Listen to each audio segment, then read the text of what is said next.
everyone to ensure that their wireless devices are turned off. To hear the meeting interpreted live in Spanish, a call-in line has been established for the community. The number to call is 508-924-5155. Board Member Frazier, please make the announcement in Spanish.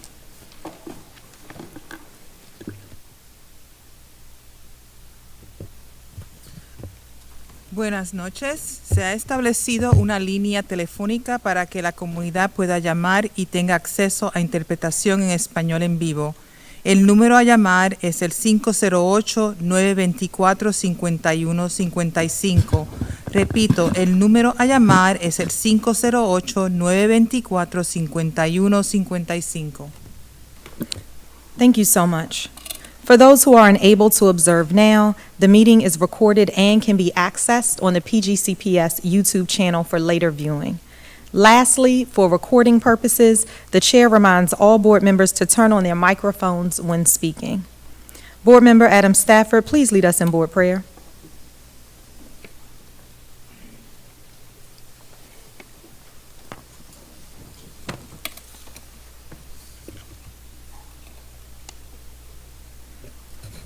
Please bow your heads. O God, we pray to administer that which is just in all educational policies, being ever mindful of your guidance, steer us to action with love, wisdom, and understanding. Amen. Amen. Thank you so much. Please rise for the Pledge of Allegiance. I pledge allegiance to the flag of the United States of America and to the republic for which it stands, one nation, under God, indivisible, with liberty and justice for all. Ms. Adlai, please call the roll. Mrs. Adam Stafford, Present. Ms. Buller Strother, Mr. Briggs, Present. Mrs. Frazier, Present. Dr. Harris, Present. Mr. Jackson, Mr. Jungo, Present. Dr. Miller, Present. Ms. Walker. Present. We have 8 present. Thank you. A quorum is present. If there is no objection, the November 14th, 2024 meeting agenda will be adopted. The November 14th, 2024 Prince George's County Board of Education meeting is adopted.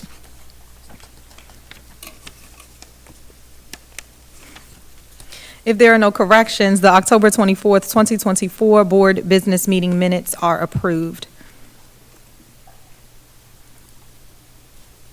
Hearing no corrections, the October 24th, 2024 Prince George's County Board of Education minutes are approved. The chair recognizes Superintendent House for the PGCPS Spotlight, PGCPS Specialty Programs Showcase. Thank you, Madam Chair, and you said it well. So I'd like to have everybody to take their attention to the screen. We are at Flowers High School celebrating the uniqueness of Prince George's County Public Schools at the Specialty Program Showcase. This is all about learning about different programs here at Prince George's County Public Schools. The importance of specialty programs, it opens the door to possibilities for all of our students. Students who learn differently, who like to express themselves uniquely, be it dance, visual arts, drama, instrumental music, media arts. They use those as platforms to express what they learned and what they've experienced through life and in their classes. I am part of the Spanish immersion program. It's really fun. It's a lot of new things that we get to experience. The culture, we have like different people come into the school and different celebrations and all that all throughout the year. Because of the fact that we're in the Spanish immersion program, it's really fun. I learned about all of the specialty programs for incoming and rising kindergartners. I learned about the Montessori school program as well, so it's very informative and it allows us to get enough information to make an informed decision for our child. PG County Public Schools offers a lot of programs, and I didn't know that. I think it's great. I think it's a great idea for young kids to hone in on their skills and what they want to do, and it's important to do it at an early age as well. There's a lot of programs that we didn't know about. She's into arts and dancing, music, so we found a couple that we're interested in. I love special programs. It gives parents and families and students choice in their learning, everything from Montessori to the international baccalaureate programs to the performing arts. And I know I didn't name all of them, but all of them are wonderful.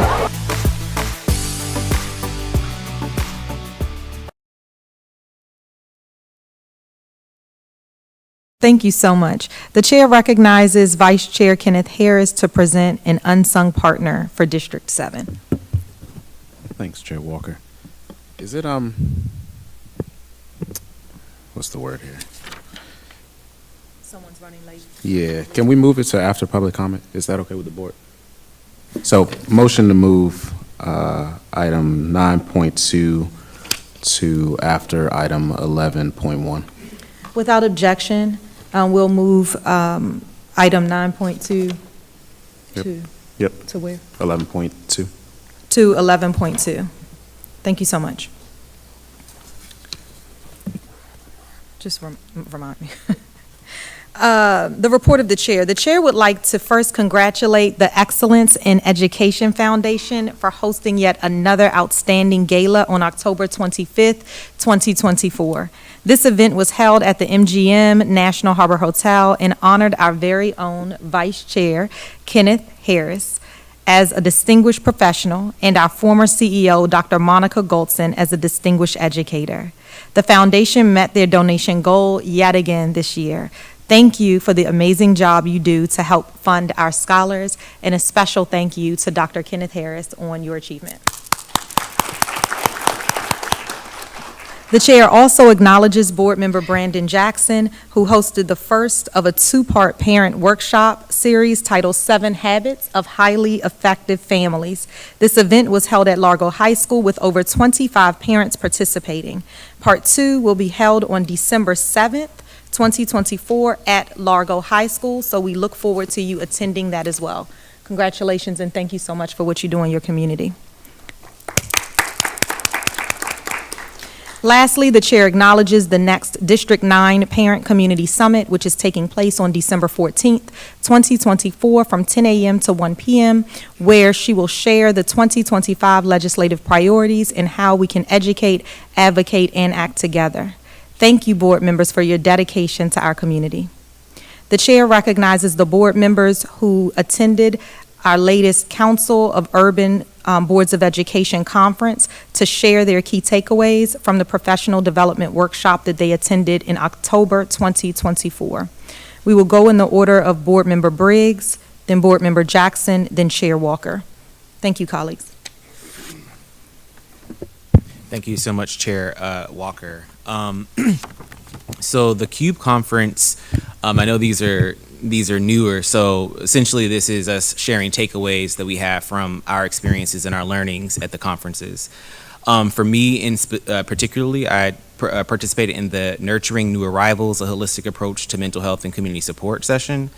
I thought it was a powerful discussion around ways that school districts can be more thoughtful in how they support community needs for new arrivals. So these are students that are DACA recipients or are multilingual learners and their families.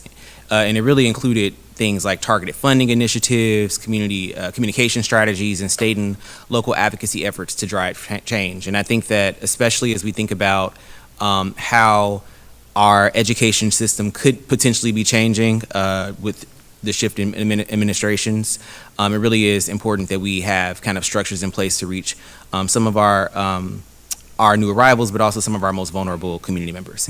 And then the second session that I participated in was the National Service as a Critical Post-Secondary Pathway session, which discussed the power of national service to catapult young people into careers or post-secondary education opportunities. I myself am a recipient of AmeriCorps. I did City Year, which is a national nonprofit that's also now international, and also did Teach for America in Kansas City, Missouri. And so, you know, those opportunities are really helpful for young people to figure out what's the next step, whether that is a gap year before you go to school, to go to college, to figure out what you want to do, or if it's after. Community service really is an opportunity to kind of explore different pathways, you know, build relationships, build skills, as you're navigating. And so I want to share that because I think there are a number of resources that I'm hoping we can post on our board website for the community to be aware of as we move from there. So those are my share outs. Thank you. Like Jonathan, Board Member Briggs, I also had the opportunity to go to the CUBE conference in Las Vegas, and it was happening right before the election, which was a very fascinating conversation. So for those of us that are not familiar with CUBE, CUBE is the Council of Urban Boards of Education. So most of the mega metropolitan areas in the United States, the Chicagos, the New Yorks, the LAs, Atlantas, and so on and so forth, get together and they talk about policy, especially from an equity lens. And one of the hot topics, and I'm actually on the steering committee for CUBE, and so sitting in those rooms with leaders from all over the United States. The big topic that we were talking about was Project 2025, and we kind of alluded to that earlier today in our conversations amongst each other about Project 2025 and how it will impact major metropolitan areas with vastly diverse populations from economically challenged communities. And this was like the week before the election. So we were like, if this happens, then this is what we're going to do. And so the if did happen. So now we're kind of organizing and mobilizing throughout the United States. And there's a lot of subject matter experts talking through district initiatives to make sure that we secure home base. And so that was a very fascinating conversation. And I think that there will be efforts. Well, I know that there will be efforts speaking with the chair and, other colleagues that make sure that we inform our people locally as well. So very fascinating conversation about policy and how it impact us here on the local level. So just wanted to share that. Thank you.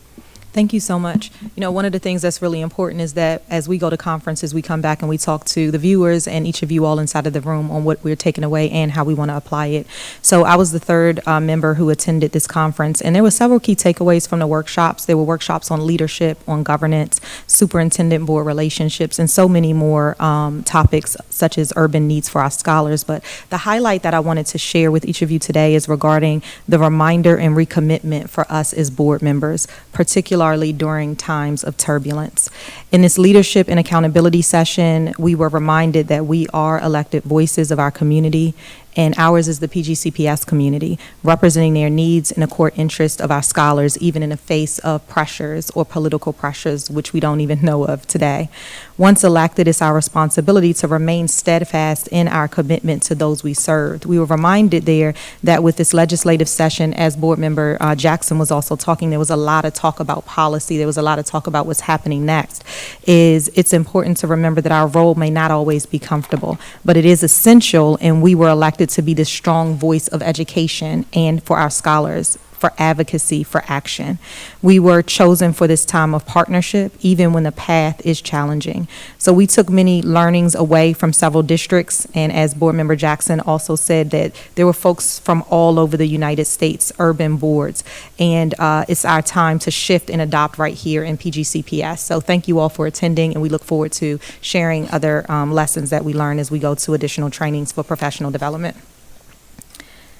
At this time, I would like to call for a moment of silence as we honor the memory of the following PGCPS staff, family, and community members. Mr. George W. Strother, father of Board Member Pamela Boozer Strother.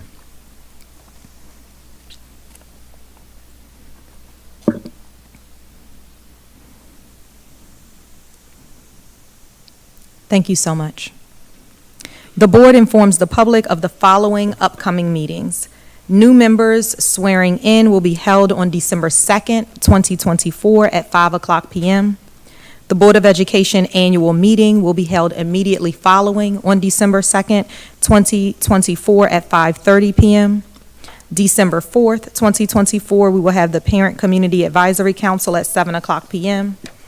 December 5th, 2024, the board closed session meeting at 5:30 p.m. and board open session business meeting at 7:00 p.m. December 9th, 2024, Board Audit Committee meeting, which is virtual at 6 o'clock p.m. December 10th, 2024, Policy and Governance Committee meeting, which is also virtual at 5 o'clock p.m.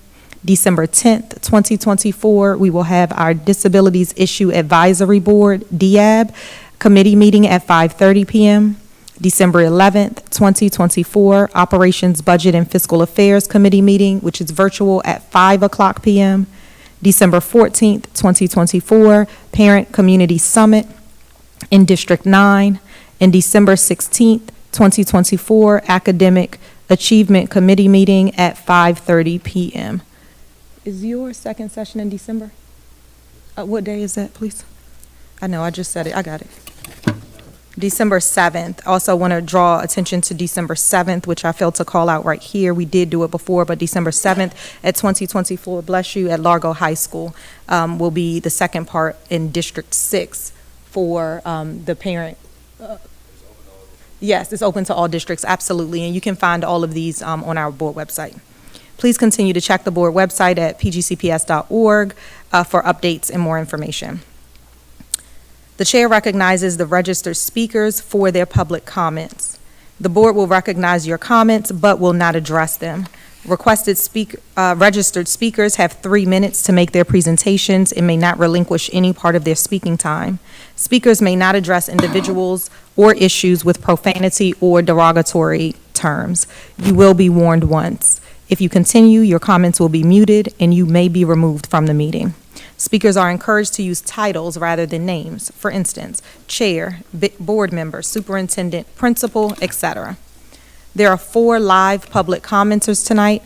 Our first speaker is Mr. Timothy Meyer, president of Mount Rainier Elementary School PTA, about the Ruby Bridges Walk to School Day. Welcome. All right. Thank you. First, just want to say that the hearts of District 3 are with our board member tonight.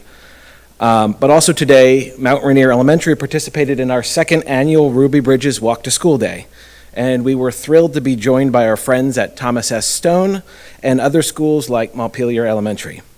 Our mayor also issued a proclamation declaring November 14th as Ruby Bridges Walk to School Day in the city of Mount Rainier.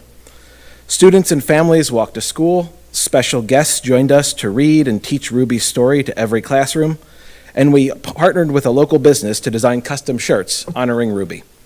Most importantly, today reminded us how wise our students really are and how much they get it. In one classroom, we discussed how Ruby is proof that kids can be superheroes too, each with the power to change the world. Ruby's story is part of Maryland's history, an important continuation of Thurgood Marshall's legacy and his work on Brown v. Board of Education to make quality, equal education available for all. So why is Ruby's story relevant 64 years later? To start, we need a few of those superheroes right about now. Kids are scared. They see the news and they know what's happening. When a child asks questions like, what might happen to their friends if someone comes after their parents? It's heartbreaking. But if our kids are facing that, so must we. So yes, Ruby Bridges matters right now more than ever. Because what Ruby really taught us is that every child belongs, every child is equal, and to every student, we are PGCPS proud of you. Ruby Bridges is the perfect hero for these times. This is Maryland's moment. Our chance to lead by example. For several months, Delegate Diana Fennell and I have been working together on a bill to officially observe Ruby Bridges Walk to School Day statewide. I'll be doing everything possible to support that bill, and I'll be back here asking for PGCPS's official support as well. This isn't just a ceremonial walking day or a ceremonial day or walking event. It's an opportunity to teach our kids things like courage, respect, and resilience that don't show up on standardized tests. It's true education that's going to build real character. And we can lay down an important marker that says, these are PGCPS and Maryland values, and in our schools, all really are welcome. This is Maryland's moment, and we can't afford the consequences of failing to meet it. So thank you, and thanks to all the schools who helped celebrate Ruby Bridges' Walk to School Day today. And we hope that next year we have even more PGCPS schools joining us. Thank you all very much. Thank you. Janee Williams, Individual Special Education. Welcome. Hello, good evening. It's Janae Williams. I'm here to speak on behalf of my daughter. She's a 10th grade student at Wise High School. I'm here to express my deep concerns and frustration regarding the lack of follow-through and negligence on behalf of the school system and Wise High School. My daughter is not receiving a fair, free, appropriate public education at this time. She's a special education student with an inactive IEP. Her IEP has not been updated for 2 years. This is unacceptable. In addition to having an outdated IEP, her mental health has impacted her ability to physically attend school. She has not been in school since the first week of September. Her school is well aware of her conditions. We had 2 meetings to develop a plan to support her. Until this day, nothing has happened. We met with a compliance officer and the high school specialist of special education, and nothing has happened. At this point, I have sought out legal counsel to bring a complaint against Wise High School and the Board of Education. My daughter will not be a high school dropout. She will not be a failure. It's not fair that this is happening to her, and I'm very concerned if this is happening to her, if it's happened to other students. The basic responsibilities of returning phone calls and emails have not been done. I get comments like, I didn't respond to the parent because her IEP is not up to date. That's unacceptable. I'm asking the board members to help me help my daughter. An investigation must be done to ensure my daughter receives a free, appropriate public school education. Thank you. Thank you, Ms. Williams. Joseph Jakuta, Climate Parents of Prince George's County, Agenda Item 14.1. Welcome.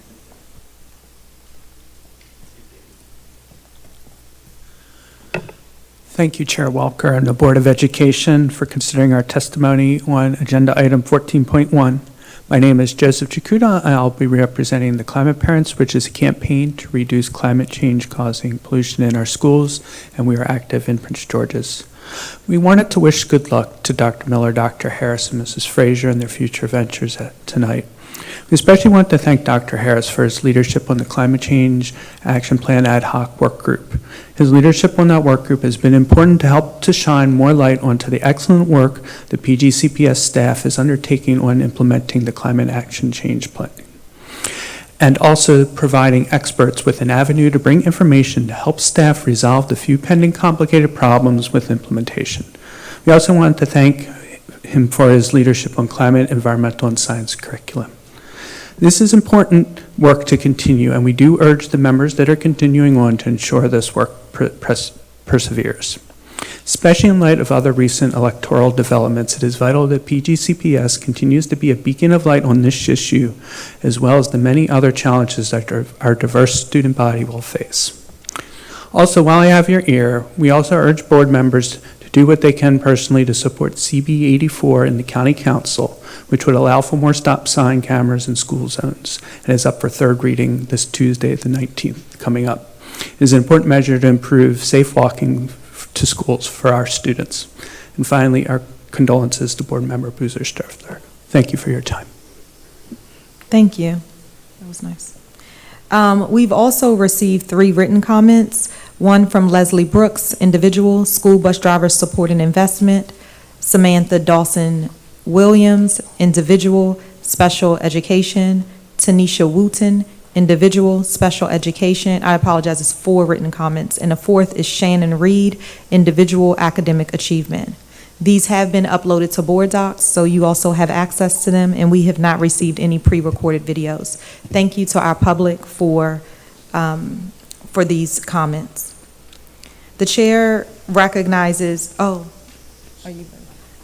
chair recognizes Vice Chair Harris for his Unsung Partner Award. Thank you. Testing. No, I got it. Testing. And I'm going to stand up to make this a little faster to come around to the front. So, good evening, everyone. I've actually got a few unsung partners I want to celebrate today. And parents are always really, really integral in everything we do within PGCPS. So, spoiler alert, all of these are parents within our community, and I just want to make sure they're celebrated. Okay, so first up, from Benjamin D. Floyd, Performing Arts Academy, we have Mr. Christopher Randolph. Chris, are you here? You are here. Hey, Christopher. All right. So Chris has been, you can come to the front. So Chris has been an amazing parent advocate within the Benjamin Floyd community. He has a 5th grader there presently. He serves as a PTO president. Within District 7, it's pretty rare to find a male that's the lead of our PTO. So I want to make sure that he's celebrated here today. I appreciate you so much, brother. So since the time Chris has been president, we've actually increased the amount of parents that are participating in the PTO. Last year, they were actually fighting over who was going to be in certain leadership roles, and I think that's a great thing. I think it's great to have so many parents willing and able and interested in participating. So, Chris, thank you so much for the work that you've done. Thank you for continuing to stay up here for me, brother. And you got a whole box here. And are we going to take a group picture with him? So, everyone, board members, come up for me for a second. Let's take a picture quickly. Thank you.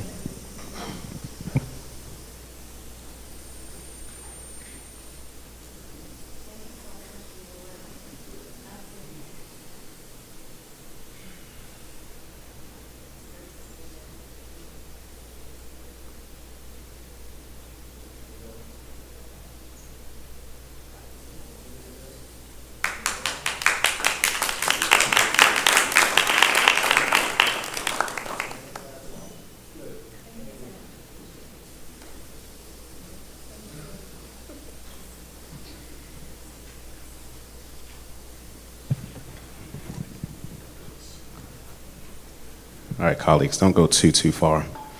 And again, you know I'm brief, so I'll be quick. At the same time. All right, so next up from Suitland High School, we have Ms. Deidre Spate. She is, or formerly was the PTSA president at Suitland High School. She has 4 children that graduated from Suitland High School. So we're excited to have her within our community doing this amazing work. During her time as the PTSA leader, one of her passion projects was developing scholarships for our students. I was able to give away a number of scholarships each and every year for our students to continue to help them to move forward within their community, within that space. So we want to celebrate Ms. Spade tonight.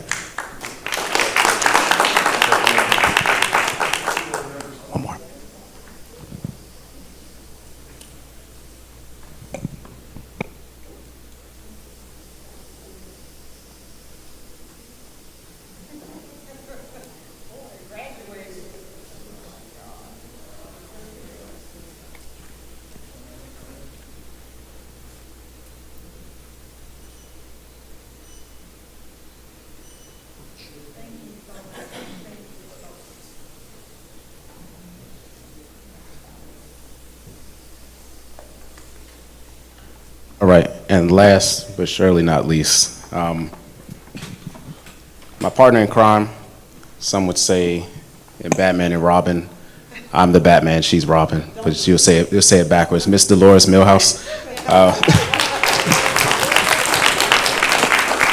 So Dolores previously served as our president of our PCAC, now serves as vice chair, or chair, now she serves as vice chair of PCAC.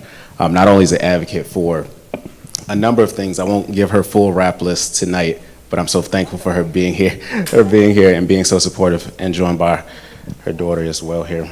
I just left the presentation. All right, let's take a break.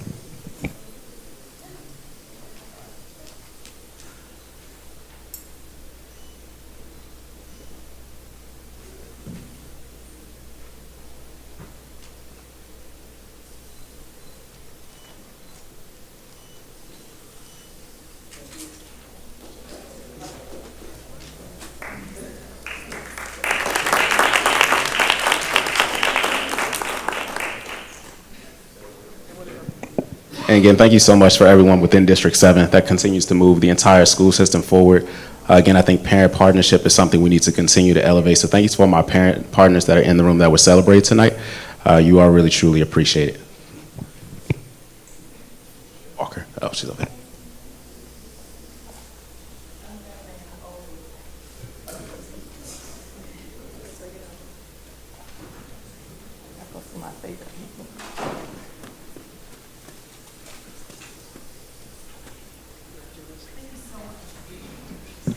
Thank you so much for those recognitions.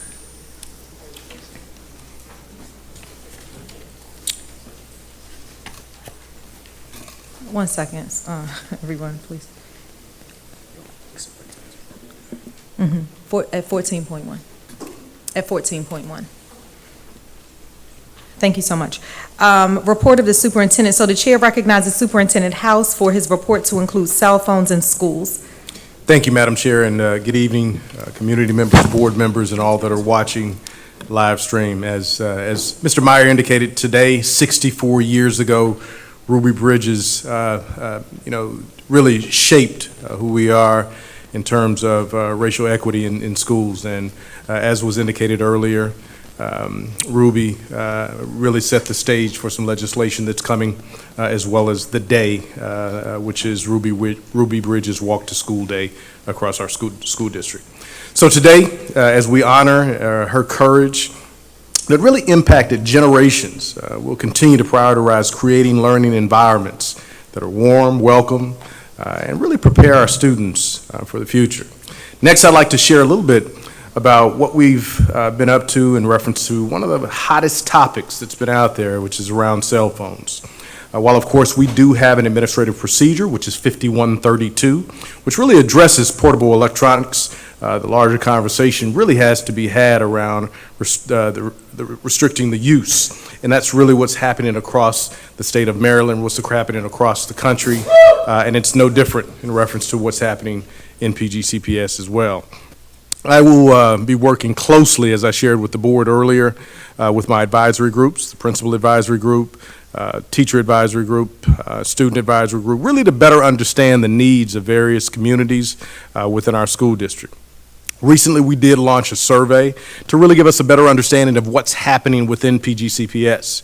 What that survey told us, we had 12 schools that stated they already have some kind of cell phone restriction in place at the middle school level. At the high school level, we have 4 high schools that have moved forward with some type of pouch, locker, or basket system as they collect student phones coming in the building. So we have some good data in reference to what this looks like, and we will be getting additional feedback to determine exactly what the way forward will be for PGCPS.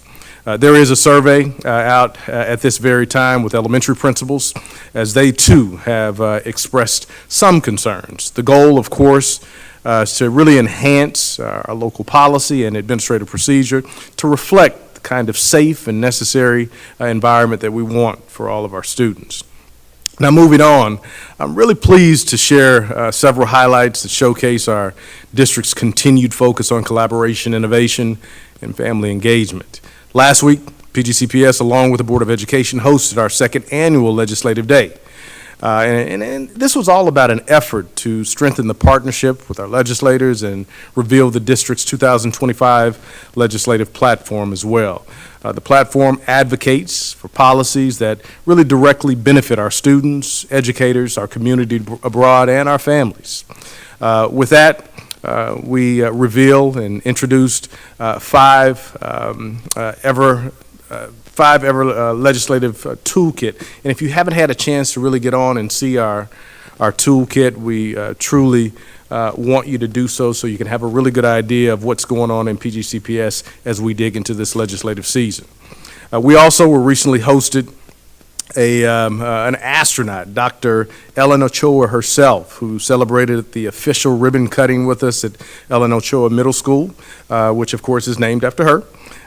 Ochoa Middle School is our district's newest, and not just newest, but our newest net zero building, which is an example of the commitment of sustainability, climate action, and really creating the kind of state-of-the-art learning environment that all of our kids deserve. I'd like to also highlight last week's the district's specialty program showcase, which you saw a little bit about, that drew over 1,000 families in our community to explore all that PGCPS has to offer from pre-K to 12th grade. Also, the Department of Special Programs also officially reopened its doors to the renovated Howard Owens Science Center. If you haven't had a chance to get out and see it, it's phenomenal for our students to really build upon what we know is extremely important in and around science. This week, as teachers can now register their classes for hands-on immersive field trips there, and it's an amazing, amazing space, so I encourage us to learn more about that space. Lastly, this past Saturday marked the 5th Annual Family Institute Conference with the theme Engage to Elevate. The event brought together hundreds of families eager to explore resources from schools and offices across the district. The Family Institute Conference continues to be a vital touch point for strengthening connections and empowering our families to really actively participate in their student success. Now, of course, as we all know, with Thanksgiving break approaching quickly, I just really wanted to send a heartfelt thank you to all of our teachers, board members, staff, bus drivers, custodians, everyone across the board that has a vital role in what we do in educating our students. Everyone that helps our schools run is important, and we're thankful for what you do on a daily basis. Madam Chair, that concludes my report. Thank you so much. Thank you so much, Superintendent House. As we move to the report of the committees, the chair recognizes standing committees for their committee highlights. The chair will first recognize Board Member Dr. Miller for the Academic Achievement Committee report, the committee charge. Would you like to move that until a later date? Nope, this will be for Dr. Miller. Oh, no, this should be for Ms. Lasai Frazier. Apologies, guys, yes. Thank you. We hold each other accountable. That is fine. I'll take Dr. Frazier, thank you. I spoke it up. I will be bringing in highlights of our November 14th Academic Achievement Committee. I am the District 8 representative and the committee chair. The Academic Achievement Committee is committed to enhancing academic excellence through collaboration and informed practices. The committee meets monthly on Mondays from 5:30 p.m. And our members include myself as committee chair, Mr. Jamal Jongo as the committee vice chair, Dr. Sephora Miller, Mrs. Shayla Adams Stafford, Dr. Kenneth Harris, ex officio member, and Dr. Judith White, the chief academic officer for the superintendent. The committee's charges include the following objectives this year: the evaluation of the academic programs, which includes assessment and recommendations of improvements with a focus on comprehensive support and improvement in schools; promoting equity, which includes awareness and programming for students with disabilities and underserved populations; our multilingual learners engagement, enhancement of the parent and community involvement and educational initiatives within the district and the school level; and data review. The committee analyzes student attendance, benchmark data, literacy performance in kindergarten, grade 1 and 2 across demographics, including special education. The committee was charged on institutional goals, emerging needs, and feedback from the committee members, administration, staff, and stakeholders. The committee aims to continue exploring new ideas and policies that close academic achievement gaps and promote educational equity. The committee continues to review and adjust its charge to reflect the current challenges, the educational trends, and the community needs. This adaptability ensures that the committee remains relevant and effective in addressing the academic achievement landscape. A full list of our work plan for the 24-25 year can be accessed in board docs. On behalf of the committee, we thank you for your continued support. Thank you so much. The chair recognizes Board Member Jackson for a 2.5-minute report for the Board Audit Committee. Thank you, Madam Chair. So the Board Audit Committee meets every first Monday of the month when the school calendar allows. The Board Audit Committee has been working with the Internal Audit Office and the administration to provide oversight of the financial reporting process, the audit process, the administration to provide oversight of the financial reporting process of PGCPS and internal controls, and make sure that we're in compliance with laws and regulations countywide. We have already met 3 times on September 3rd, October 1st, and November 4th. This past meeting, we discussed the chronic absenteeism and high school graduation rates. And our next meeting will be Monday, December 2nd. Thank you. Thank you so much, Board Member Jackson. The chair recognizes Board Member Frazier for a 2.5-minute report as the liaison for the Parent Community Advisory Council. Thank you. I am pleased to announce that the Parent and Community Advisory Council is complete with representatives from all 9 districts. Yay! And 4 other entities were approved from the October 24th board meeting. The first meeting with the newly appointed members took place on November 6th. During that time, Ms. Latanza Wilson was approved as the recording secretary. The PCAP chair, Teresa C. Smith, and Vice Chair Dolores Millhouse gave a presentation during the 5th Annual Family Institute Conference on November 9th. The presentation was titled Partners in Education and addressed being a change agent for the educational needs of all our students. The Parent and Community Advisory Council will continue to meet every first Wednesday of the month when the school calendar allows. The next meeting will be on December 4th at 7 p.m. Thank you. Thank you so much. The chair, and congratulations. We did it, board. We have a full PCAC, and we're excited about the work that they're going to do. The chair recognizes Board Member Briggs for the Policy and Governance Committee report. Thank you. Great, thank you so much, Chair Walker. In accordance with Board Policy 9340, the following suggestions are for board consideration. The following policies will be published for public input. New board policy, evaluation of library materials.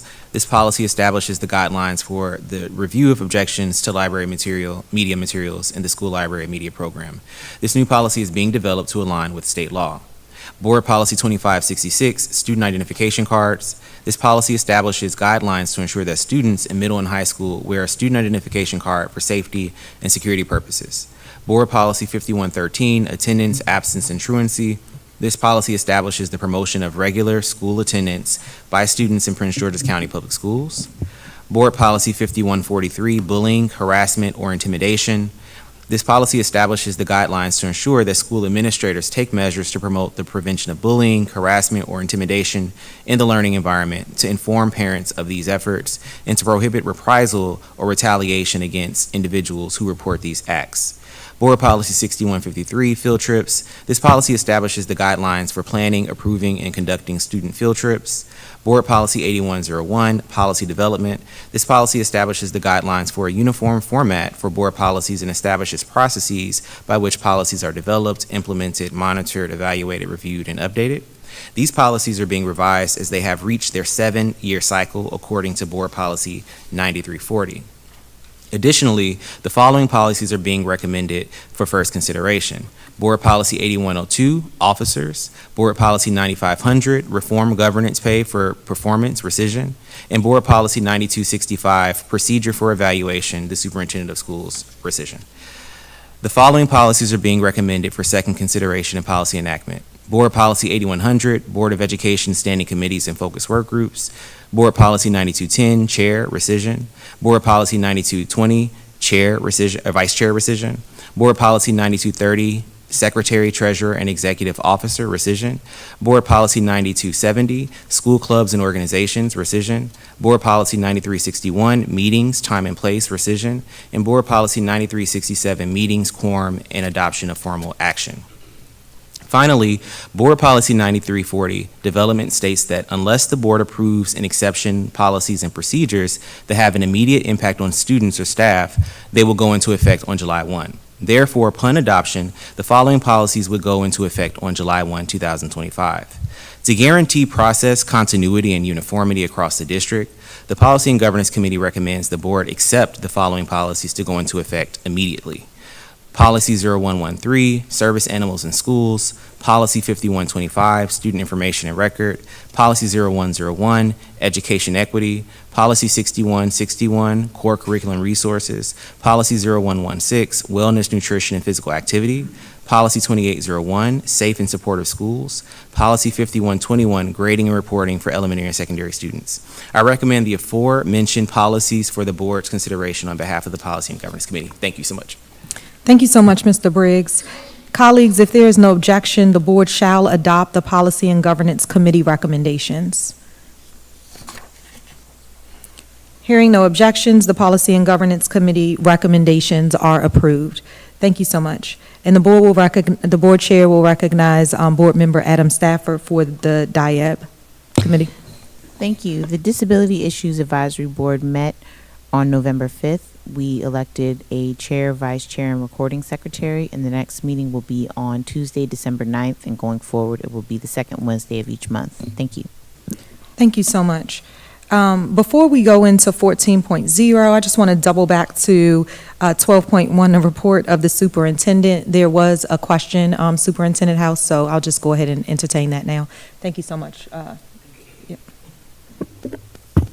Thank you so much, Madam Chair. I just wanted to go back to a topic that we had been discussing on the cell phones, and I just wanted to say how much we appreciate the fact that you are going to engage all stakeholders, because we know that this is a continuous conversation, and I think many of us expressed that parents are really in favor of it, however, have questions, because there's so many variables to consider. So as you engage the stakeholders, just to ensure that they are clear about how they can reach their children, how children can reach them in the event of an emergency. This actually brings me back to, I think it was 1995, when every classroom was equipped with a landline, right? And so my question was like, I wonder if those landlines are still in the classrooms. And the last thing I just wanted to bring back in, speaking with the stakeholders, I also, we had this discussion, and just to reiterate for the public to know that we're also considering that fact that we want to ensure that as you put together the processes and practices that need to be in place, the teachers and administrators are not inundated with a lot of legwork in trying to ensure that we are adhering to the cell phone policy. So I just want to say thank you for ensuring that those things are in place. Absolutely. It's just extremely important for us to engage and get that feedback. One of the good things about what we know already is that we have 16 schools that have been immersed in this process, and they're all a little bit different. So we'll be able to utilize those systems, processes, and data along with the engagement opportunities that we'll have with our different engagement groups to really get to a process, a system that lends itself to the best around teaching and learning that we want to focus on. Yep. Thank you. Thank you so much. Thank you so much for making that point of stakeholder engagement, because that's going to be very important, which I know we're already planning on doing as we update that policy there. Did you state, and I apologize for not being in the seat at the time when you were giving that report, did you already say we do have a cell phone policy currently in that? I did indicate the number on the policy administrative procedure, and that too will likely need to be revisited and looked at. So we're looking at the full gamut. Perfect. Thank you so much. Appreciate that. Now, colleagues, we are moving swiftly. Now, colleagues, yes. Oh, please. Thank you. I just wanted to piggyback off the cell phone policy piece as well, and I just wanted to let my community know that I am asking the questions that they're sending to me, and we've discussed briefly, some of the concerns from my community, District 6 specifically, and I'm sure that they echo the same sentiment around the different districts. And one was, as we develop these policies for cell phones, that we take in consideration the parents' concerns about external communication, and also the ability to get intel from, the information exchange among students with, security personnel within the building. They're able to pick up things from like AirDrop and, know what's going on, and then footage that could be taken. So they wanted us to consider those variables while we were developing the policy. Also, two was about the integrating the cell phones as a part of the curriculum. Like, if we're preparing students to become future leaders of tomorrow, or future leaders in general, there's never a time, unless you work in a SCIF or something like that, like there's never a time that as a professional that you'll be without the cell phone. And so most of the times you work in tandem, with the other electronic devices. Your cell phone does too, as a part of your workday, to get and receive messages and even look up information or whatever you may need on a spur of the moment. And so we were just thinking about ways to incorporate or integrate, cell phone usage with inside of the classroom, just showing a level of responsibility and self-control and discipline, figuring out how to incorporate that as well. And then lastly, a concern was developing our policies for the future, and how I talked about, in the 80s, there was a no beeper policy, beepers were hot, and then, a couple years later, cell phones took over, and then the policies were policing the beepers, but the cell phones were being touched, and so they had to hurry up and make policy on the cuff or spontaneously in order to accommodate the new demand with technology. And as we know, technology is always evolving and changing pretty significantly, so we want to make sure that whatever policy that we put out can address the future as well. So we just want to be forward thinking in that space as well. Thank you. Absolutely. And Board Member Jackson, I appreciate the feedback that both you and a number of board members have brought to the table already in reference to their community. That engagement will be continued, and we look forward to continue to get other pieces of feedback on both sides of the aisle to ensure that we're making the most informed decision moving forward. Thank you so much for that feedback. Was there any other board? Thank you. Go ahead, please. And just quickly to echo our conversation, Superintendent House, I'd like to see, or at least I think members of the board would like to see parts of this conversation weaved into that digital transformation strategy from different aspects of the board. When you look at the PGCPS as an enterprise in general, we know that this touches areas of security, privacy. It can do in-school instruction, mental health, how we build schools, like the digital twins for how we build schools. So the digital transformation of the school system in general, just cell phones and how it boils down to the student level, can also be applied across the board. Thank you so much, colleagues. Seeing no other lights. This is the final board meeting of 3 of our board members who have given so much of their time, their energy, their patience, their commitment, their dedication, their vision to Prince George's County. Mrs. Lasai Frazier of District 8, Dr. Zipporah Miller of District 5, and Vice Chair Dr. Kenneth Harris II of District 7. I would love to ask you to please turn your attention to the screen for our video of thanks.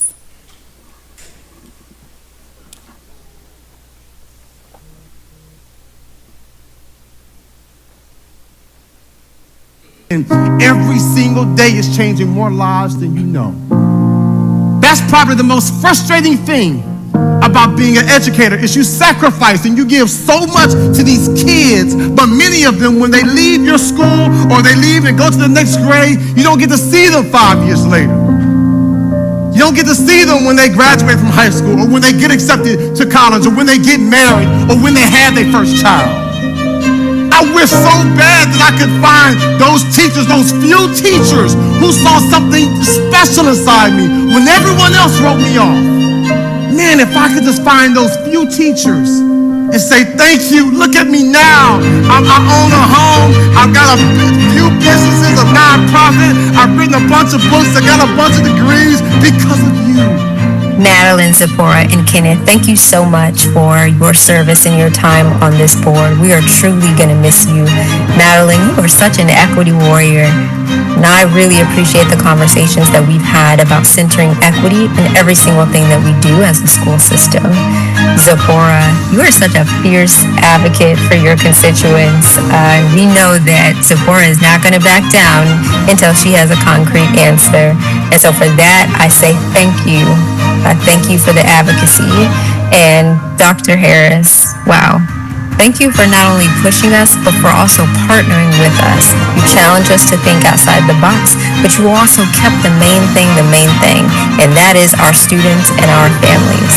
And And so while it is very hard to say goodbye to yesterday, we know that tomorrow, all three of you will continue to advocate for our PGCPS scholars. So I just want to say thank you again for your service. We are deeply grateful and we look forward to staying connected. Can't wait to see what's next for you. Thank you from the Division of Academics to board members Madeline Lesai Frazier, Zipporah Miller, and Kenneth Harris. Board member Lesai Frazier, I personally want to thank you for your advocacy around our multilingual learners. Your advocacy has pushed us to really think about how we engage our families so that they can assist their scholars. Board member Miller, you have promoted STEM education and you have promoted professional development. You have always asked the right questions around what we do to ensure that our teachers have what they need to be successful in the classroom. Board member Harris, you have made us more responsive to how we look at innovation, to how we work with community partners, to how we've engaged the Smithsonian, and your work around mentoring our young scholars so that they have what they need exiting out of high school. It is for all of these reasons that I am thankful for our time together. Our division will forever be changed through your work. The lens that we use moving forward will be prompted by the conversations and discussions held with you. Again, from the Division of Academics, thank you so much for all that you have contributed to the scholars of Prince George's County Public Schools. Vice Chair Dr. Kenneth Harris, Dr. Zipporah Miller, and Board Member Madeline Laselle Frazier, on behalf of the Division of Human Resources and on behalf of 20,000 employees, we want to say thank you and a job well done. Your fight for our children, your fight for our staff, your fight for a better PGCPS will never be forgotten. And it would be not right of us from the Division of Human Resources if we didn't give you a farewell, that we wanted to say thank you. We will miss you. And Dr. Matthews? Dr. Miller, on behalf of the Office of Professional Learning and Leadership, we thank you for your continued support and commitment to professional learning. Our thought partner discussions did not go unnoticed, and we appreciate your support. And Board Member Lasai Frazier, thank you so much, muchas gracias, for all that you've done to advocate for all students in PGCPS, and particularly our Latino populations, making sure that they were advocated for and that they were seen. Dr. Harris, thank you for always stopping by to check on our employees, to ask questions, to ask what could we do different, and thank you for Men Make a Difference. Each one of you contributed so greatly to each one of our populations that you will forever be in our hearts. So we thank you again from the Division of Human Resources. Job well done. To Dr. Harris, Dr. Miller, and Mrs. LaSalle Frazier, I'll be the first to say that this is not an easy conversation. What I choose to focus on, however, is the fact that each of you is a passionate advocate for every student, staff member, and family in the Prince George's County community. Whether it is increasing access to math and science, whether it is making sure that all of our programs are geared to making sure that all of our scholars are happy, healthy, whole, or making sure that District 5 thrives. The things that you have begun here have changed the trajectory of so many lives of the students in our community. And for that, I say thank you. I hope that this is not the last we see from you. And I look forward to seeing how you will leverage your platform and your passion to continue the great work that you all have started here. Thank you so much for all that you have done. Colleagues, thank you so very much. Today, I simply want to say thank you. I want to recognize each and every one of you all for the amazingness that you have brought to our Prince George's County Board. Your different personalities, your influence, your impact has been absolutely amazing, and for that, we simply say thank you. Dr. Harris, your work, your expertise in the front of things, in the back of things, working with our administration on data, on knowledge tracking, on decision making, I just simply want to say thank you. You have absolutely had an impact that so many don't even know about. Your relationships have really helped us soar, and for that I simply want to say thank you. Dr. Miller, your focus focus on academic achievement has your curiosity digging deep and helping us make decisions with precision. I sincerely appreciate every single thing that you bring to the board. From your education knowledge to your practical experience to all of the experience that you've had thus far in and out of education, I just simply want to say thank you. You will be sorely missed for what you bring to the table. And Ms. Lasai Frazier, your focus on community, collaboration, ensuring that decision-making is really at the forefront for our scholars at all times. Your focus of diversity and deep question diving. I just want to say thank you for every single thing that you do. Each and every one of you all will be sorely missed, but don't forget that in all of your decision-making, just know that we are stepping in the footprints that you have left in the sand, and we just simply want to say thank you for every single thing that you've done. You will be amazingly missed. Madeline, Kenneth, Zipporah, I just really wanted to take a moment to really sincerely thank each of you for your time, energy, and heart that you've given the Prince George's County Public Schools. Your dedication to students, families, community, and educators, quite frankly, will leave a lasting impact as you continue your advocacy just in a different way. Madeline, specifically, your passion around equity has really set the standard, the bar, for what it should look like moving forward. Your dedication to ensuring that our most needy students, community members have what they need is a shining light, and it's definitely something that will have a lasting effect around our memory of your work. Zipporah, your compassion around listening to your community members, your thoughtful approach to thinking and rethinking each and every decision and challenge. You've listened to your community, you've pushed for your community, you've ensured that the well-being of our students and staff are always at the forefront of your decisions. Kenneth, your advocacy, man, just your example of being an individual from this community, to share your journey with families and students is inspiring, not only to them, but it's inspiring to me. Your work has truly enriched our school district and empowered our community. If there was a word that I could think of in reference to what I've learned about you, it's integrity. Altogether, thank you all for your contributions, your late nights, your hard decisions, your unwavering dedication to each student in Prince George's County. This is not necessarily goodbye. This is see you around, and I know you will get it done in a different way.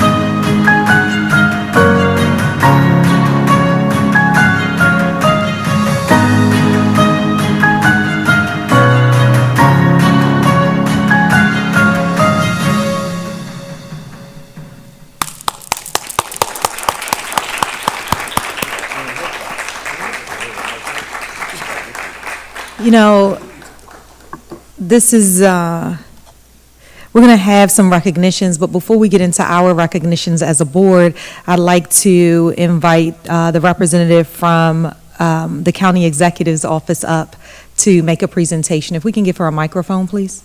Thank you so much.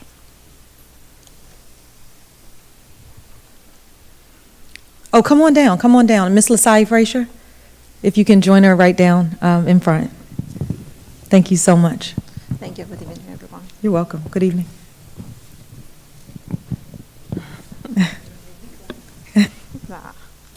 Good evening, everyone. My name is Maria Chavez, and I'm so happy to be here. I here representing our Latinos Affairs liaison, Samantha Howard, to give this certificate of recognition to Madeline Lasalle Fraser, District A representative, Prince George County Board of Education.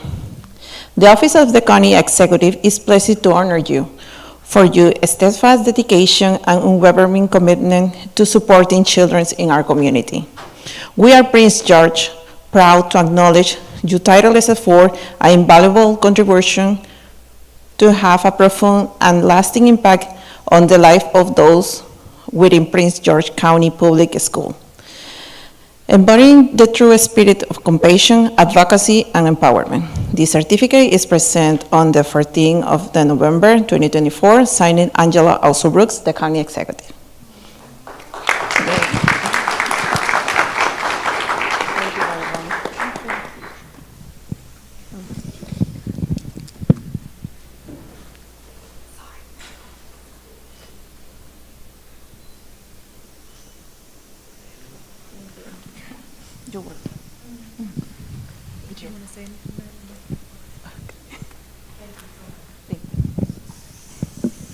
Thank you so much. Ms. Lasai Frazier, oh, come on back up, Ms. Lasai Frazier.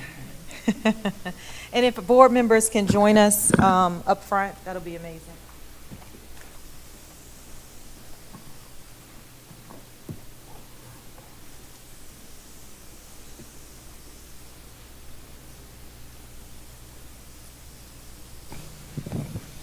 We'll start with Mrs. Lasai Frazier. We have a beautiful plaque here that reads, Award for Distinguished Public Service, presented to Madeline L. Frazier. Wow, I'm getting all teary-eyed. In recognition of your tireless efforts and unwavering support of students, staff, and residents of Prince George's County. Somebody else might have to read this. I can't even see through the eyes. Your commitment to empowering students and their parents through equitable access to quality instruction and opportunities will continue to remain a shining example for other future visionaries to follow. It reads, Board Member, District 8, 2022 through 2024, Educate, Advocate, Act Together. Thank you. I was wondering what's going on. Somebody's got to come and help me out. Okay, thank you. And then great. And then we have this wonderful basket on behalf of not only the Board of Education, but the board office and staff as well. We want to say thank you. Thank you so much for your service.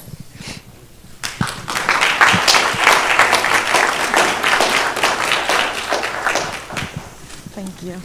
Did you want to say something? Yeah, of course. Yeah. You want to do it later? Yeah, you can do it later. Yeah. Thank you so much. We're going to do everyone, and I'm sorry, colleagues, and then we'll get together. Well, Kenneth, you shouldn't go too far. Dr. Harris, Vice Chair Harris. Award for Distinguished Public Service presented to Dr. Kenneth F. Harris II. In recognition of your tireless efforts and unwavering support of students, staff, and residents of Prince George's County, your commitment to empowering students and their parents through equitable access to equality, instruction, quality, and opportunities will continue to remain a shining example for other future visionaries to follow. It reads, Board Member, District 7, 2020 through 2024, Vice Chair, 2024, Educate, Advocate, Act Together. And we also have an amazing basket right here for you.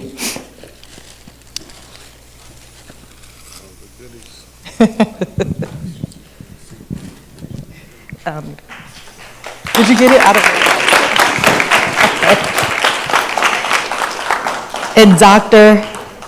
know. And Dr. Miller. Award for Distinguished Public Service, presented to Dr. Zipporah Miller. In recognition of your tireless efforts and unwavering support of students, staff, and residents of Prince George's County, your commitment to empowering students and their parents through equitable access to quality instruction and opportunities will continue to remain a shining example for other future visionaries to follow.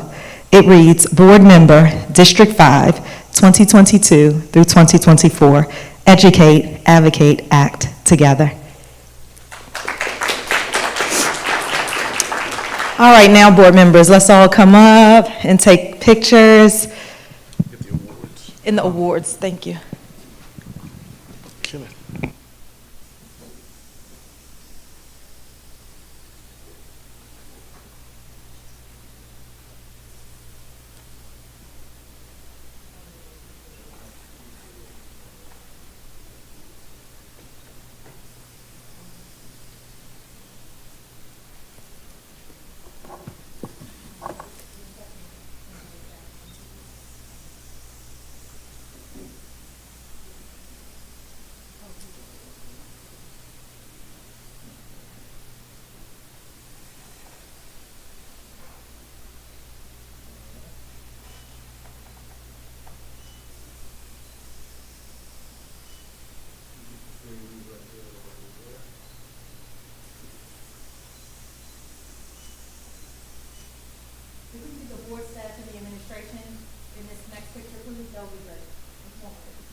have to get in and make kind of two lines, put your head in the back. Thank you.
Thank you so much. We're going to offer some space for our three board members to be able to speak tonight.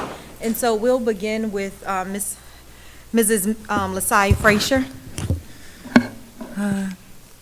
Thank you so much. Thank you, everyone, for your kind words and for all of this. It has just made me so incredibly grateful for everything that you said. I did write some words because I can't begin to thank everybody that I want to thank, so I'm going to take a moment to pull out my my notes. I promise you it's not that long, but right off the bat, I first want to start by saying thank you to all my colleagues. Thank you to the administration. Specifically, thank you, Superintendent House, for coming in with a new sense of enthusiasm, creativity, and pinpointing the success of our students. Chief Boyd, thank you for being so sensitive to all the needs of our kids and coming in with great ideas and a desire to effect change. I appreciate that. Dr. Reese, Dr. White, and Dr. Baldwin, I want to thank you because from the moment that I started in this board, I felt really connected to the three of you because of the work that you're doing, the desire and passion that you have to change the outcomes of our students. You have kept yourselves focused on what's important, and that's our students. So I want to thank you for that. Thank you for listening, for my rants, and understanding that it comes from a place of love and desire for all our students to thrive. So I appreciate that. And then I'll share my official words. As I conclude my tenure as a school board member, I am filled with gratitude for the opportunity to serve our students, family, and community. These past 2.5 years have been both challenging and rewarding, and I am incredibly proud of what we have accomplished together. But while I am proud, I am also reflective, thinking about what this role truly represents and how critical it is that we remain grounded in our purpose. When I first took this position, it was with a clear and singular focus to advocate for equity, representation, and belonging for our students to ensure their success. I made a commitment to place our students' needs above everything else, understanding that this role is not about advancing my personal ambitions or using the school board as a stepping stone. Public service, especially in education, is a calling that demands humility, responsibility, and an unwavering dedication to the community. It's not a platform for self-promotion or a tool for personal advancement. I urge each of you that are remaining on the board and those who may come in the future to remember that our positions are not about the next political step or individual gain. Our role is really to serve, not to climb, to uplift, not to self-promote. The needs of our students are too great and the stakes are too high. For us to be distracted by personal agendas must end. It is imperative that we resist the temptation to leverage our positions for our other political ambitions. The future of our students, our schools, and our community must become first before any personal aspiration. Our focus must always be on the academic, social, and emotional well-being of every student. That means asking tough questions, holding each of ourselves accountable, and making decisions that may not always be popular, but are in the best interests of our students. We have a responsibility to prioritize student success over personal advancement, to listen to the voices of our community, and to advocate for policies and programs that truly support equitable education. Our students deserve leaders who put them first, leaders who are dedicated to the long and often difficult work of building a better educational system, one that's equitable, inclusive, and supportive of every child's potential. As board members, we must be willing to make sacrifices, to set aside our egos, and to focus solely on serving the community and its needs. That is the only way we can create lasting change. I challenge each of you to stay true to this purpose. Resist the lure of self-serving agendas, and remember why you chose to serve in the first place. In every decision you make, let the question always be, how does this benefit our students? Let's commit to leaving the personal ambitions at the door and working together to ensure every child in our district has an opportunity to thrive. As I step away, know that my dedication to this mission remains steadfast. I'm not going anywhere. I will continue to support our schools, to advocate for equity and excellence, and to stand with our community and with our leaders here. Thank you for this incredible opportunity to serve, and I want to make sure that we all keep the focus on what truly matters, our students' success. Thank you. Thank you. Dr. Zipporah Miller.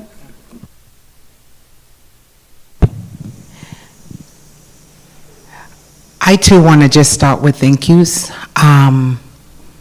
Superintendent House, thank you for your leadership for our 133,000 students. I remember our first meeting, July 3rd, 2023, my birthday, your first day here. My interaction with you was, good afternoon, I'm Dr. Miller. I need to talk to you about Pointer Ridge.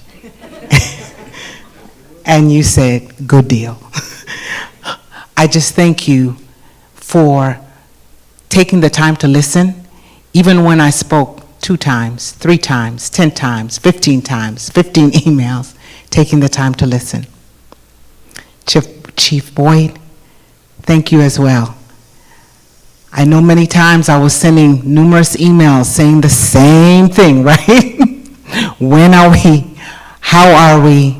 How can we? But we collaborated together and always came to a win-win situation. So I just want to say thank you. Dr. White. Leading the Academic Achievement Committee, to me, was a place where was my passion, and you made it so easy to work with you. You were able to get us to look at things from different perspectives. And I really appreciated the passion you and your team came before us to ensure that we were able to see the entire picture rather than look at data from a myopic view. What am I talking about? The first year when we started, I just wanted to level set, and I said, can we just start by just looking at every division, have them come in and just hear their story, where they are, what we're doing. And then the next year you said, hey, let's consider doing something different. And that different really got us to see the data from a different perspective, a holistic perspective, to understand the data from central office to the school, to the teacher, to the parent and the student. I want to say, continue doing that good work. Continue pushing us. It wasn't just about looking at data. It was about looking at what is the problem of practice that we're approaching. What are we doing well, and how do we know we're doing it well? And then What is it that we can do differently? I just want to say thank you. Chief Coleman, data's my thing until I met you, right? Let me explain. We were having a conversation one day, and I was looking at the data, but I wasn't looking at the data. And I remember you challenging me, and you said, hey, did you look at the data we presented? And I had to take a step back. Because when it comes to academic data, I'm spot on. I can go in, out, and out. But then you said, did you look at the data we presented? And you pushed me as an educator to say, when you presented the data, we almost missed it. But I thank you for getting us to see it. And I appreciate it. Continue pushing us. Chief Howell, the numbers on me are not my best friend. However, I recognize that that is a critical piece of our responsibility. I thank you for your patience as we sat down together to mull over what is it that we need to do as I'm thinking about putting together budget amendments and not looking at it myopically, but looking at it from the standpoint of how will it affect the entire system. Being able to explain over and over again from different ways so that we are able to explain to our community so that they're able to see the perspective that we're seeing from the lens that you're looking at and us being able to hear them and look at it from their lens. Thank you so much for keeping us grounded in the budget. Chief Baldwin, you challenged us as board members. What are we doing to ensure that we understand how we can recruit staff, teachers, administrators, bus drivers, food service workers, and what can we do in order to retain them? I can't remember exactly how you asked the question, but it was, if you were going to recruit a teacher, would you know the 5 things that we recognize? I think that was the question that Prince George's County offers. I made that my homework. Thank you for pushing us through that. Chief Strader, having us look at that data, anytime I asked, and you know, data was one of the things I love to look at, you would always have your team readily available for us to explore the data. I just want to say thank you. And Mr. Henderson, you know I asked a whole lot of questions, right? Sometimes I probably got on my colleagues' nerves, don't tell them, right? But I thank you for bringing the information. Mr. Fitzpatrick and board staff, y'all are amazing. Many people don't know how much you do. You're amazing. Because you have to ensure that we're working during the day in our full-time jobs, and then you have to make sure that we keep track of anything that happened during the day. And you are always spot on. Thank you so much. My colleagues, keep fighting for children. That's all I can say. Listen and fight for children. Ask questions and fight for children. Whatever you do, whether it's in here, in the back room, with the community, fight for children, because that's why we sit on this seat. I know many times I would ask, like Mr. Henderson, I need more information, or Dr. Rasheen David, I need more information. And you're like, can't you make a decision? I wanted to know that we were making the right decision for the right reason. Keep fighting for children. If it takes that we need to ask questions 3 or 4 times, keep fighting for children. That is our cause. And if we keep that in mind, we cannot go wrong. Keep fighting for our children. So as I say goodbye, I want to say it's not goodbye, because to everything there is a time and a season. And I want to be ensured that I'm always in my season. I started my career here as an educator, and I remember how nervous I was when I walked into Forestville High School as a teacher. I remember how nervous I was when I walked into Drew Freeman as a magnet coordinator. I remember how nervous I was when I walked into Central High School as an assistant principal. What is my point? I knew it was always a big responsibility because we had to fight for children. And every decision we make, we have to make it for the good of our children. That is the same nervous feeling I had when I put my hand up and I said I would serve in this seat. It was about fighting for children. Whether it was about Pointer Ridge or the STEM school or the anti-bullying initiatives, however, whatever it was, whether it was adding the, enhancing the rights, the alternative certification program, it doesn't matter. I sat back and many times I asked questions and you're like, I don't know where she's going with this. It's because I wanted to ensure whatever decision I made, whether it was one child or 133,000 children, I was fighting for children. And I just thank you that as I watch the thank yous, that sometimes you don't see me do it up front because I do it behind closed doors, that it was recognized my whole objective was to fight for children. So my goal today is to tell everyone here, whether we're in this seat, whether we're in the classroom, whether we are in an administration building, keep fighting for children. My journey as an educator started here. It doesn't matter what role I've taken. Prince George's County is near and dear to my heart. So I'm not saying goodbye. I never did. When I started, I made a commitment that I would fight for children. This seat only gave me an opportunity to fight for them from a different platform. But I will continue fighting for children. I want to close by thanking my coach, my first year teacher at Forestville High School. My coach was Mr. Peter Miller, my husband, in 1993. And I just want to also present him with a token for being my coach since 1993. And every day that I thought it would get hard as a teacher, administrator, at Howard B. Owen Science Center, even on this seat, you reminded me, keep fighting for children.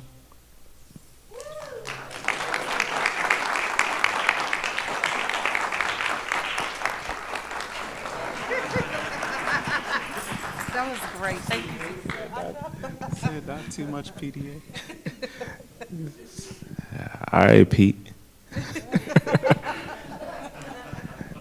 All right, everyone. So thank you for this opportunity. I will be brief because I've got some special guests here and it's already past bedtime.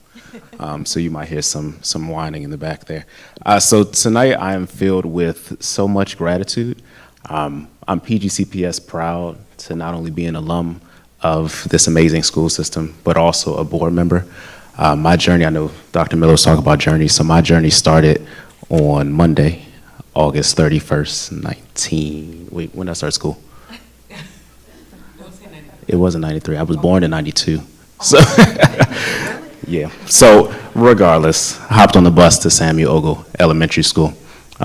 There's a picture of me and my little sister by the front door, and I have a book bag on. She does not. Obviously, she's anxious to go to school with me, but it's not her time yet. So, regardless, I'm exceedingly proud to be an alum of PGCPS all the way through high school. And the most immediate thing I want to say is thank you, again, because my heart is overflowing with gratitude here. So thank you first to my Lord and Savior, Jesus Christ, for allowing me to serve on the Board of Education these past 4 years. It's been an absolutely amazing opportunity, an eye-opening opportunity, something that I will treasure for my entire life. Thank you to my family and my close friends who have been integral in maintaining the balance that comes with growing your family while serving in this capacity.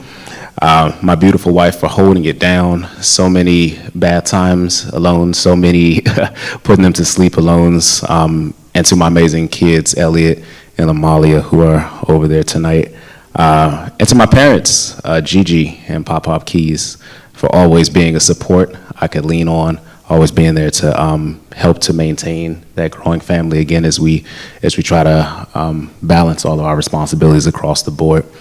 So I want to say also thank you to the school system. for wrapping its arms around me during my youth as I learned and grew and matured into the professional that I am today, giving the foundation that I needed to become not only, I think, a good board member, but also someone that has participated in community events and community outreach and continue to give back in that space of education for the needs of our students. Experiencing PGCPS through the lens of being a student, I think, is a unique experience, all the way from Camp Smith to the Owen Science Center, and now the renovation of the Owen Science Center as well. And so it's been an amazing opportunity to have that experience, and I think it's almost a rite of passage to go to Camp Smith as a student. So being a PGCPS student, it instilled in me the confidence that I needed to see challenges and face those challenges head on, reaffirming the mantra that I live by, which is fail early and fail fast. And now for that same system to wrap its arms around me again as a board member and trust me to lead District 7 is something that I do not take for granted. To my colleagues on the board, thank you for allowing me to serve with you. Thank you for always being supportive of District 7 along with your own individual districts. I think collaboration across the board is how we continue to move forward. Everything that's said and discussed, those tough conversations we have in the back room that we are slowly learning to not allow them to make it to the front room, I think is how we are more intentional, more integral in our leadership of this county.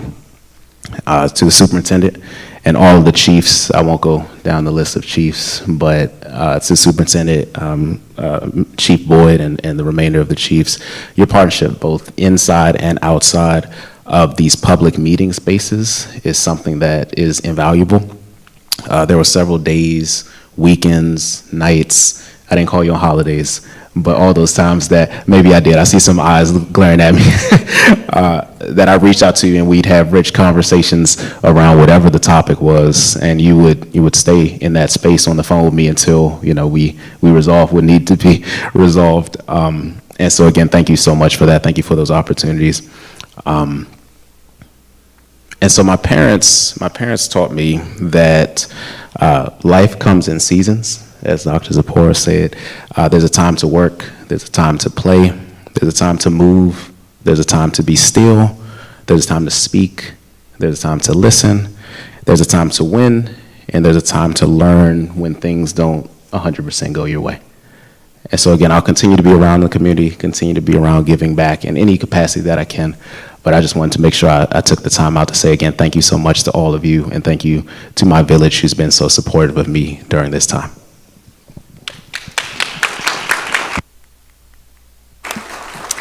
Thank you so much. And Chair Walker, this is me, and Mrs. Frazier. I would be remiss not to say thank you to my husband, Mr. Frazier, that's over there.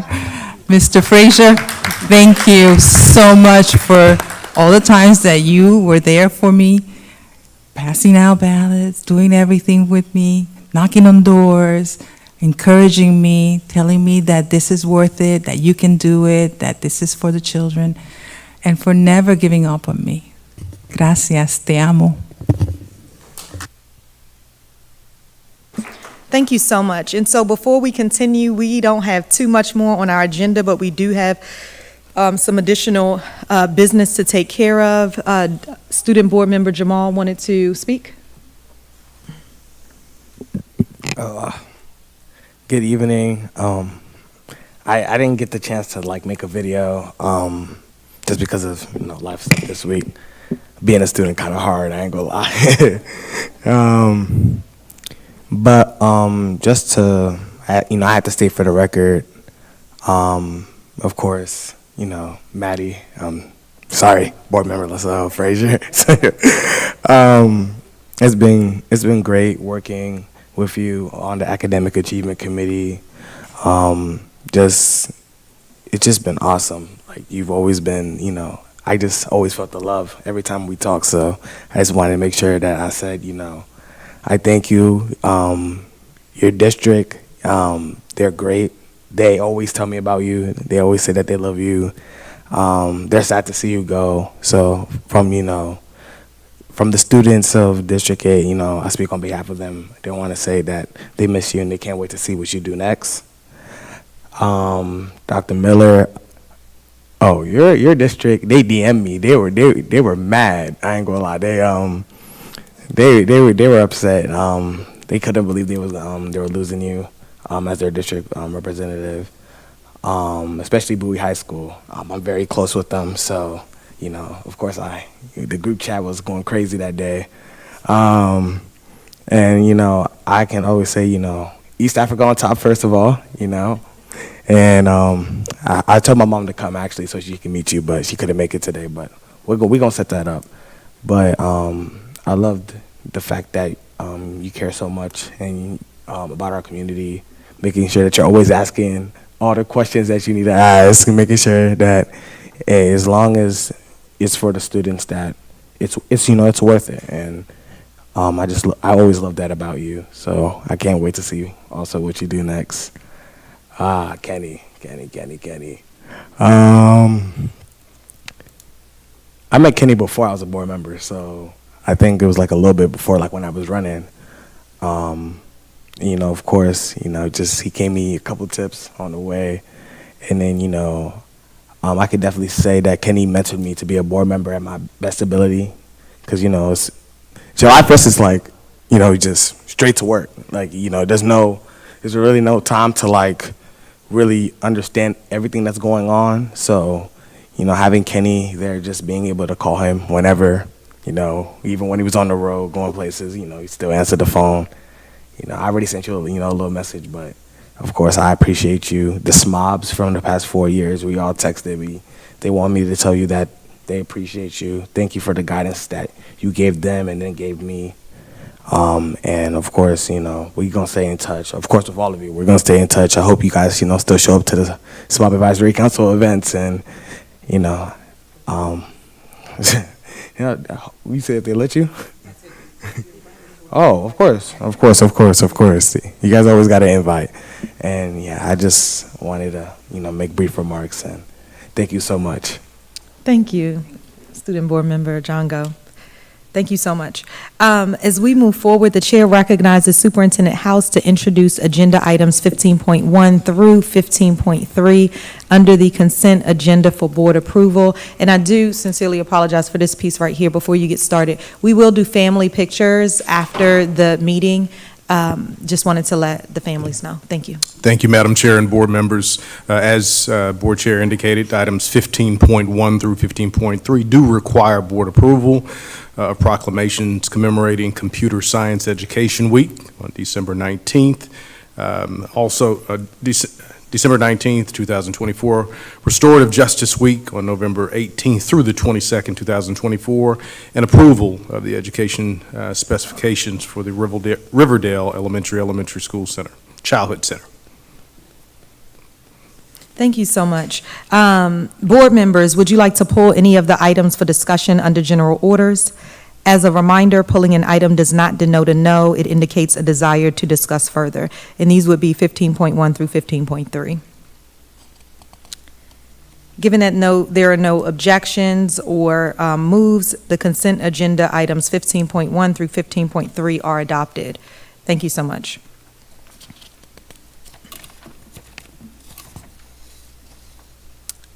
Colleagues, we are on to new business. I'd like to call if there is there any new business.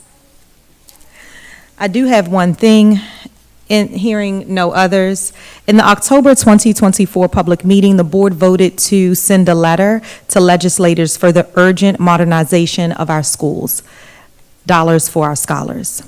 This is just one of our board priorities. The goal is for the board to send a BOE packet of priorities that are our key focus areas. Those also closely align with the administration's priorities, which is a win-win for us this year. The question is, shall we adopt these 5 priorities as our 2025 board priorities? And I will read them now. Dollars for our scholars, which is the urgent need for modernization and infrastructure improvements across our school buildings. Enhancements to Bill 437. Measures to amend and enhance language to elevate accountability, transparency, clarity, and independence of the Office of Integrity and Compliance. Board autonomy. ensuring the board's capacity to exercise independent fiduciary and hiring oversight, which is vital to meeting the diverse needs of our scholars and school community. Increased safety and security, securing additional funds to address safety and security concerns throughout our schools. Educational partnerships, collaborating upfront on education bills to support fiscal strategies for cost-effective implementation, yielding long-term savings and efficiency. Is there any discussion, colleagues? Yes, we will go to Mr. Briggs. Thank you so much, Chair Walker. I guess I just had a question about, I know that the board approved the legislative platform during our last meeting on October 24th. So for example, the dollars for scholars, is that an additional bullet point to the platform? Thank you so much for that question. I'll first go to Board Member Adam Stafford, then I'll follow up. Yes, so as you know, this year we're going to be having our own lobbyist as a board, and so this is specifically around supporting our deferred maintenance gap of $500 million and having the board take a more active role in advocating for that in Annapolis, specifically around urging for our delegation to bring back more funding for specifically our school construction. I guess really the question I was at, that's very helpful, and thank you for clarifying that. All these things were included in our legislative platform, so what's the difference here? Oh, excellent question. So let me go first, and then Board Member Adam Stafford, if you had anything else, I saw you moving forward.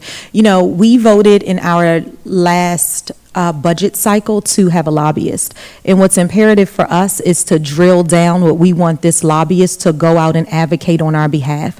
So to your point, we do have the PGCPS Core 4, and we also have some goals that are within it. But all of those, thank you so much, these become a guide, a targeted guide of 5 for our board lobbyists to go out and be very crystal clear on what their action plan is specifically related to the board. So while we are hand in hand on a number of these different topics, we want to make sure that they're very clear on what they're advocating for on behalf of the Board of Education, and likewise we'll support through the PGCPS lobbyists, not only the Core 4, which is inclusive of pieces of this puzzle right here, but also the other goals, I think they're called, within the booklet as well. Okay.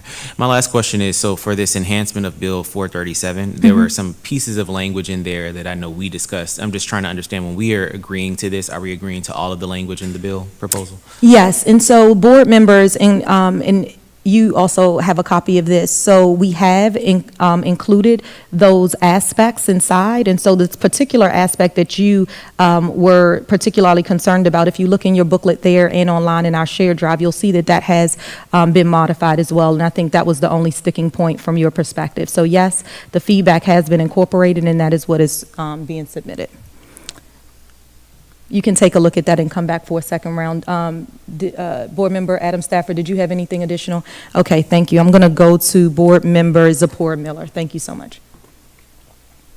I think you clarified my question, but I was just going to reiterate. So the dollars for our scholars is in addition to the memorandum or memo we were going to send to our legislators, just outlining that we want to see some movement in terms of our maintenance of our buildings that have been.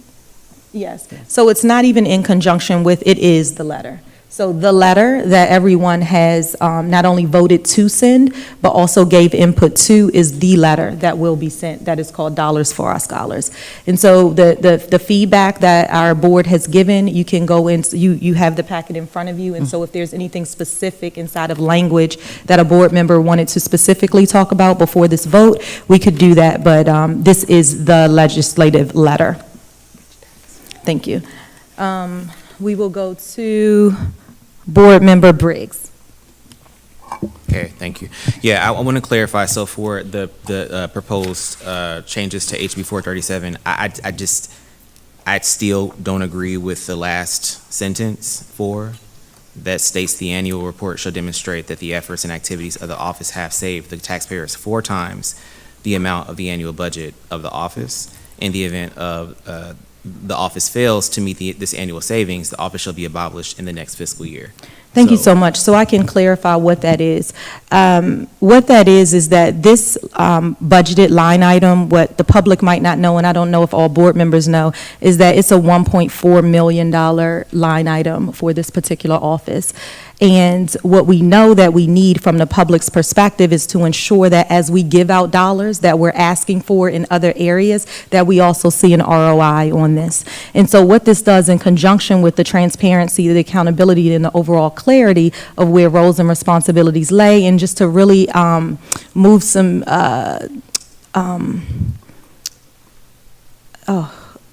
like there's some conflict of interest wording, that's where I was trying to get. There's some conflict of interest wording that's inside of there right now. And so what this does altogether is drive additional accountability. We know that this office was slated to take a look at fraud, waste, and abuse. And so what this says is that the $1.4 million times 4 will be the savings that this office will have an ROI. So as we look at things like the $500 million annually that we need for modernization and things like that, that we're putting the right dollars in the right spaces and places for our scholars.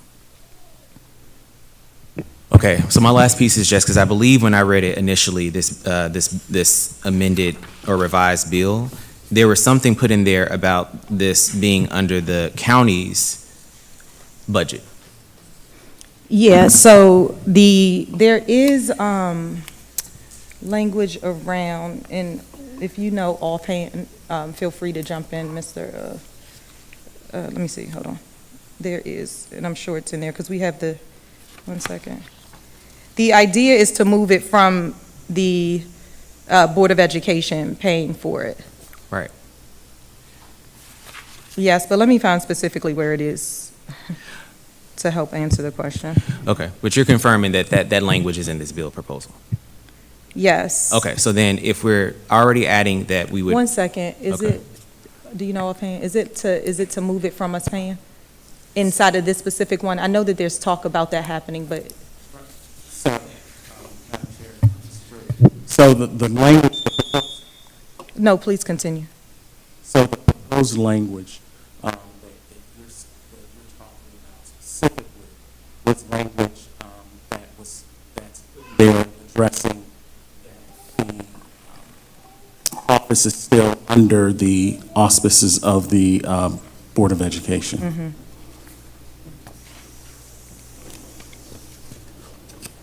I think what he's trying to challenge is this last line. Is that correct? Because I feel like, well, So- one, I think it goes away from the point. If we're saying it should be under the county, right, county council, then there would, I guess, that line saying that if the office doesn't meet this significant, measure or measurement and I think in an unreasonable amount of time, then you're abolishing the office. But if you're also putting in the bill that it should be in the county council, then what would be the argument that it's $1.4 million coming from PTPS would no longer be a valid argument because we would be asking for it to be in the county council. Oh, no, I think it's very valid. I think that the validation of that is when we're fighting for dollars for our scholars, we don't know where the bill is going to go, okay? So when we're fighting for dollars for our scholars, we need to be extremely critical and include the public in our discussions when it comes to not only the money that we're spending, but also what is the return on investment for that said money. And 4 times that amount, I mean, the legislators will take a look at it, but 4 times that amount, looking at the entire system for fraud, waste, and abuse, particularly as what is indicative of what is inside of what looks like a work plan, then I don't see why that is unreasonable in that case. I know that's what you just mentioned.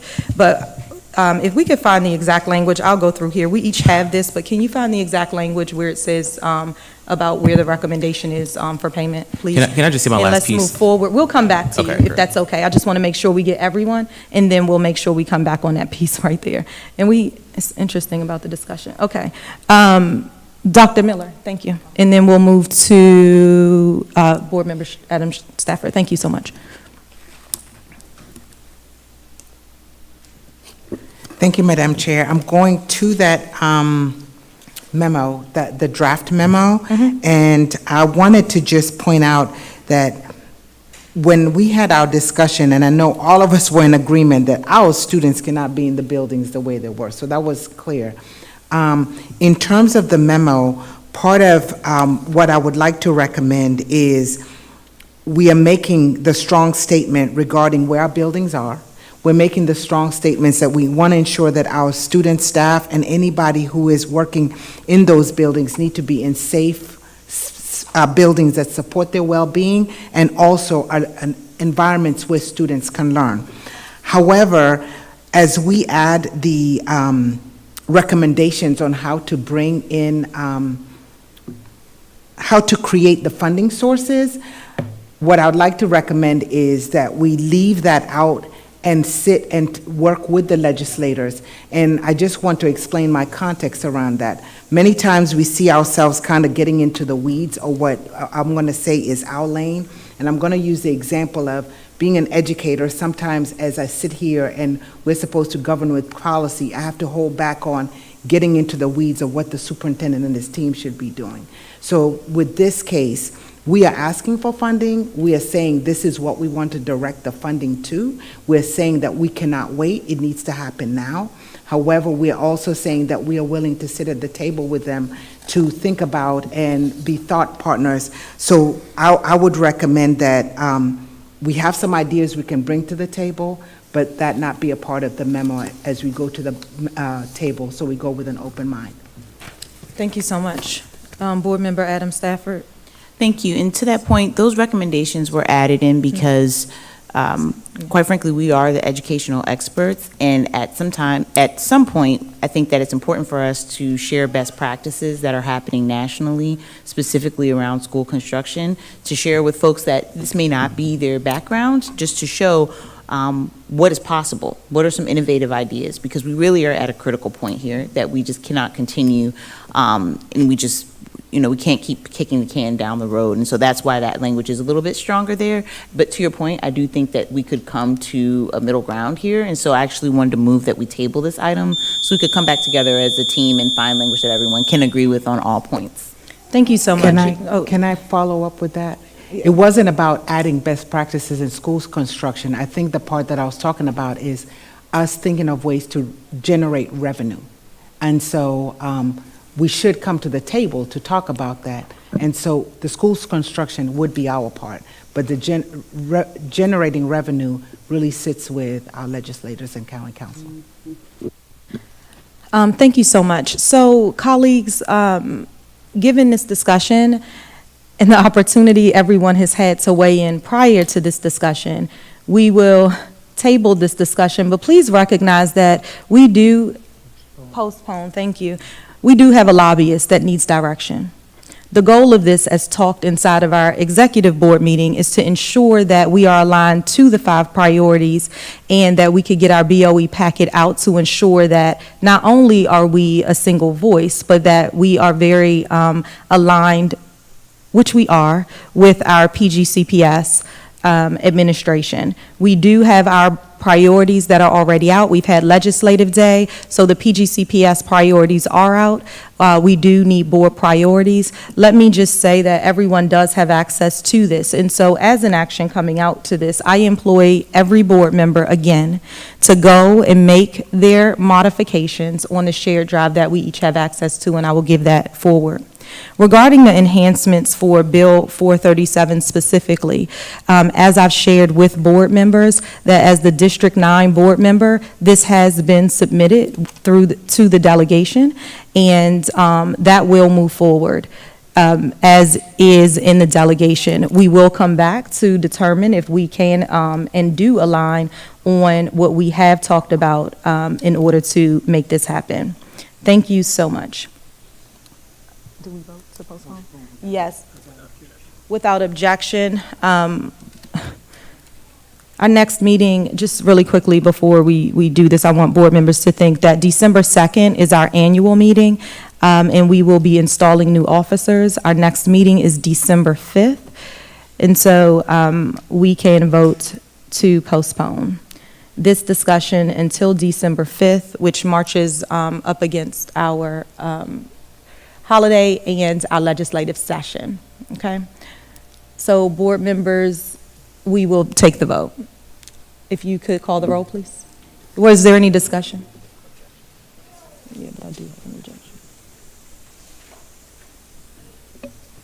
objection. The motion is to postpone this discussion, offering board members the opportunity to go back one final time to the documents that they do have access to, make modifications as allotted, and to have a vote for our 5 priorities on December 5th, therefore sending a Board of Education packet to our legislators.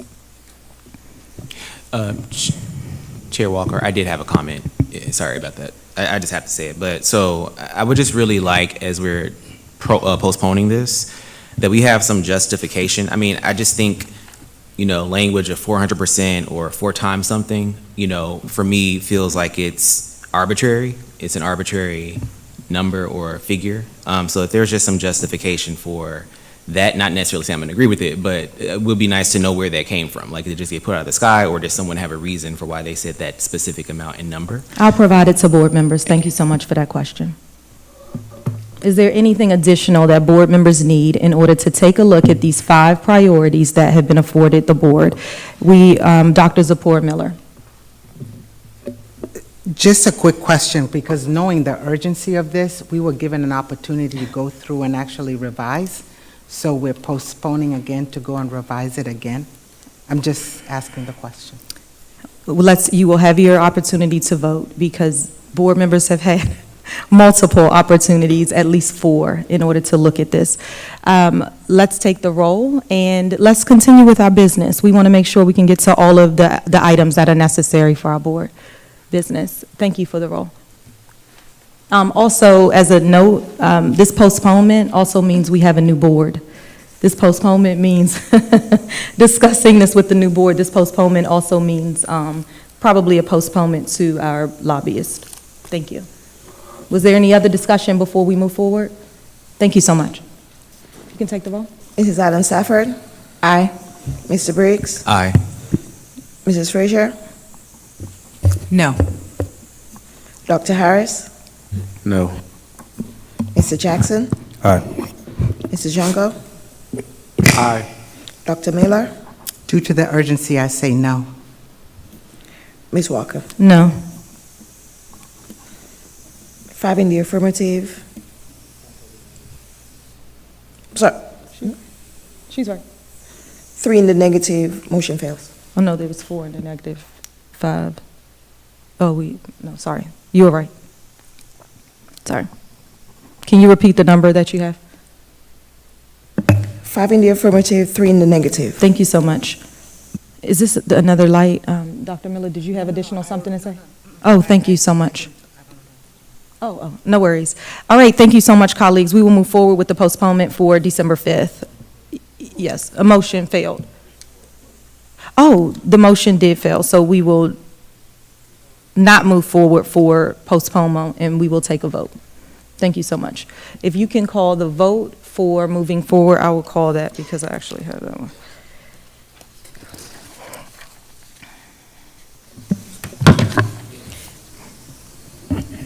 Mrs. Adams Stafford? 1 second, let me just say the motion, please, if that's okay.